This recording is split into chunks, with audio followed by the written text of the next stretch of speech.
මේ ජීවිතයේ අන්තිම අවුරුදු 5ට 6ට හම්බෙලා තියෙන ඕනම මිනිස්සුෙකුට වඩා මම මහන්සිලා තියෙනවා සහ ඕනම මිනිස්සුෙකුට වඩා මට හරි ගිහිල්ලා තියෙනවා. හරි. ඒක තමයි කතන්දරේ. මේ දෙකක් නෙවෙයි දෙක එකක්. හැබැයි මේ මහන්සිය අසීමිතයි. හරිද? මේ මහන්සිය ලේසි පහසු එකක් නෙවෙයි. ඒක මාර අමාරුයි. ඒක කරන වෙලාවේ ඒක අතෑරලා දාන්න හිතන අවස්ථා ඕන තරම් ඇති. හැබැයි අන්තිමේදී ඒක ඉවර කරලා පිටිපස්ස හැරලා බැලුවාම ඒ දැනෙන සැහැල්ලුව සහනය වෙන level එකක තියෙන. කියන්නේ අම්මලා තාත්තලාට එයාලා රස්සා වලින් එයාලට කැමති නම් අයින් වෙන්න කියලා දෙන්නම අයින් වුණා. අයින් වෙලා ඒගොල්ලන්ට ආස දේවල් කරගෙන ඉන්න හදලා එයාලට ඉන්න ගයක් හදලා දීලා ඒගොල්ලන්ට යන්න ඉන්න වාහන දීලා ඒගොල්ලන්ගේ කැමති සියලු දේ ඕන දෙයක් කරගන්න පුළුවන් මට්ටමට ඒක හදලා දීලා තියෙනවා. ඒක අන්තිමේට එහෙම දේවල් ටිකක් පොඩි වයසකින් කරලා පිටිපස්ස හැරලා බලද්දී ඒක මාර සතුටක්. මං කියන්නේ ඕගොල්ලන්ට ඒක කරන්න පුළුවන් ළමයි. කියන්නේ මේ දේම කරන්න ඕන කියලා නෙවෙයි මම කියන්නේ. ඕගොල්ලෝ මේක හරියට කරන්න කරලා හරි ඩිග්‍රී එකකට කැම්පස් එකකට තමන් කැමති එකට යන්න. ඒ යන ගමන් තමන්ගේ පැෂන් එක තියෙන මොකක් හරි දේවල් එක එක දේවල් පුළුවන් ළමයි. ඊට අදාළ තව මොකක් හරි දේකුත් පාර්ට් ටයිම් කරගෙන යන්න කැම්පස් එකේ ළමයි ගොඩක් එහෙම කරනවා. ඕගොල්ලෝ කැම්පස් ගියාට පස්සේ මේ අම්මලාගේ තාත්තලාගෙන් කකා ඉන්න ඕනේ නැහැ. ඔයාලට හම්බ කරගෙන ඕන නම් අම්මලාට තාත්තලාට කණ්ඩායම් දෙන්න පුළුවන් ඩිග්‍රී එකක් කරන ගමන්. එහෙම කරන ළමයි ඕන තරම් ඉන්නවා. හරි. ඒ ගෑන් ළමයිද පිරිමි ළමයිද කියලා නෑ. තමන්ට දැක්ක දැන් මේ ඔන්ලයින් ප්ලැට්ෆෝම් එකේ ඕන තරම් අවස්ථා තියෙනවා. උවමනාව විතරයි ඕනේ හොයලා ඒව කරන්න පුළුවන්. ඒතර මේ තමයි අන්තිමට ඕගොල්ලෝ දෙමව්පියන්ගෙන් යැපෙන්න යන කාලය. ඉතින් පස්සේ වෙන චැට් එක ඕගොල්ලන්ට ලස්සන කරගන්න පුළුවන් මේක හරියට හැඩගස්ස ගත්තා නම්. සමහර ළමයි කියනවා වැඩ ඉවර වෙලා ගෙදර ආවම කියන්නේ පන්ති ගිහිල්ලා ගෙදර ආවම මහන්සි වැඩ කරන්න හිතෙන්නේ නැහැ කියලා. අනිත් උන්ට තියෙන ප්‍රශ්නත් එක්ක මම ඒ වගේ ප්‍රශ්නයක් ආමන්ත්‍රණය කරන එකම අවුල් නේද?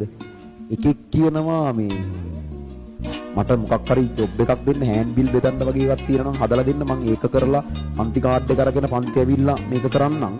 යද්දි තව එකෙක් කියනවා නම් පන්ති ඉවරලා ගෙදර ගියාම වැඩ කරන්න හිතෙන්නේ නැහැ කම්මැලි මහන්සි නිදා ගන්නවා නිදිමතයි වගේ එකක්. මේ දෙවෙනි ප්‍රශ්නේ ආමන්ත්‍රණය කරන එක නම් අවුල්නේ. හරි. ඒව ඕගොල්ලෝගේ පැත්තෙන් හැදෙන්න ඕනේ. එහෙම මේ ඔටියුම් වෙන්න එපා. ඊනි බෝල ලෝකවල ඉන්න එපා. එහෙම බෑ ඉතින් කරන්න.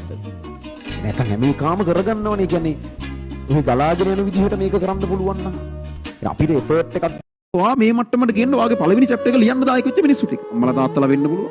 ඊට පස්සේ තව ඕගොල්ලන්ට උදව් කරන යාළුවෝ වෙන්න පුළුවන්. නෑදෑයෝ වෙන්න පුළුවන්. එහෙම මිනිස්සු එක්ක ඇද්ද මේ මිනිස්සු උඹලට හරියනකම් බලන් ඉන්න. මේ මිනිස්සු සමහරක් වෙලාවට දැන් ඕගොල්ලෝ සමහරක් වෙලාවට කියනවා මේ වැඩ කරන්න හිතෙන්නේ නැහැ කම්මැලි මොනවා කරන්නද මන්ද මේ වගේ බයිලා. ළමයි මේ මිනිස්සු ජීවිතේ ඕන තරම් තැන් ඇති. මේ මිනිස්සුන්ට හිතන දේ පැත්තකට දාලා ඕගොල්ලෝ වෙනුවෙන් කියලා යම් දේවල් කරනවා. ඉතින් එහෙම කරලා සමහරක් වෙලාවට එයාලට තියෙන සියලු දේ නැති කරන. එයාලට ඉස්සරහට යන්න තිබ්බ ගමන් කරන්න දෙන්නේ. එයාලට එක්ක ජීවිතේ විඳින්න තිබ්බ දේවල්. අර ඒ ඔක්කොම නැති කරන සල්ලි ටික ඔක්කොම උඹලට වියදම් කරගෙන නැති. එහෙම නැත්නම් මේ මිනිස්සුන්ට තව ඉස්සරහට යන්න තිබුණ වෘත්තීය මට්ටමින් එහෙම. සමහරක් අය ඒක එහෙම යන්න දුන්න අතර කරලා උඹලා වෙනුවෙන් අතර වෙලා ඉන්නේ. හරි. ඒ වගේ තව තියෙන 1000ක් දේවල් නැති කරගෙන උඹලට හරියනකම් කියලා ඉන්න මිනිස්සු සෙට් එකක්. ඒතර මේ මිනිස්සු එහෙම තමන්ගේ තියෙන සියලු දේ නැති කරන ඕගොල්ලෝ වෙනුවෙන් නැහෙනකොට උඹලට කිසිම අයිතියක් නැහැ මේ මට වැඩ කරන්න බෑ වගේ මූඩ් එකක් නැහැ. අද නිකන් කම්මැලි චාටර් කතානේ. හරිම සෞතු කතන්දර. එහෙම කොහොමද මේ ලේසියෙන් මේක අතාරින්න ඕගොල්ලෝ? මාර අවුල්නේ ඒක. හිම කරන්න බෑ. දවස් දෙකක් විතර හෙන ගැම්මෙන් වැඩ කරනවා. තුන්වෙනි දවස් හැඳි ගෑවිලා යන සීන් එකක් පොඩ්ඩක් තියෙනවා. හෝ තුනක් කරොත් හතර. එහෙම එකක් තියෙනවා. මේ සාමාන්‍යයෙන් දවසක් කියලා වෙනවද නැද්ද කියලා දවසේ මුල් පැය දෙකෙන් තේරෙනවා. මම කිව්වා. දවසක් කෙලවෙන්නද යන්න කියන එක උදේ නැගිටලා පළවෙනි පැය දෙකෙන් තේරෙනවා සාමාන්‍යයෙන්. දැන් හිතන්නකෝ ඔයාට මොකක් හරි මගුලක් කළා උදේ නිින්ද ගියා. දැන් උදේ 6 ඉඳන් වැඩ කරන්න හිටපු එක දැන් 10යි නැගිටිනකොට. එහෙම වුණාම එකක් ටයිම් ටේබල් එකේ කැඩිච්ච තැනින් පටන් ගන්නවා. ඔයාට 10ට නම් හැරුණේ 10 ඉඳන් තියෙන වැඩ ටික කරන්න. උදේ බැරි වෙච්ච 4 ඉඳන් පටන් ගන්න යන්න එපා. ඊට පස්සේ පටන් ගත්ත වෙලේ ඉඳන් අවුල්. ඉතින් නැගිට්ටේ නැහැ සී. අnder ගාව මම මේ ටික කරගන්න දෙන්නේ නැහැ. මේ හිතේද අර ඔවත් එක්කම තරහ වෙලා අර එතන මතක ඊළඟට කරන්න මේවා තියෙනවා. තාම මං උදේ 6ට කරන්න තිබ්බ වැඩේ කරන්න දැන් 10යි දැනටම වෙලා ඔය ගන්නවා. ඉතින් ඒක පටන් ගන්න එපා.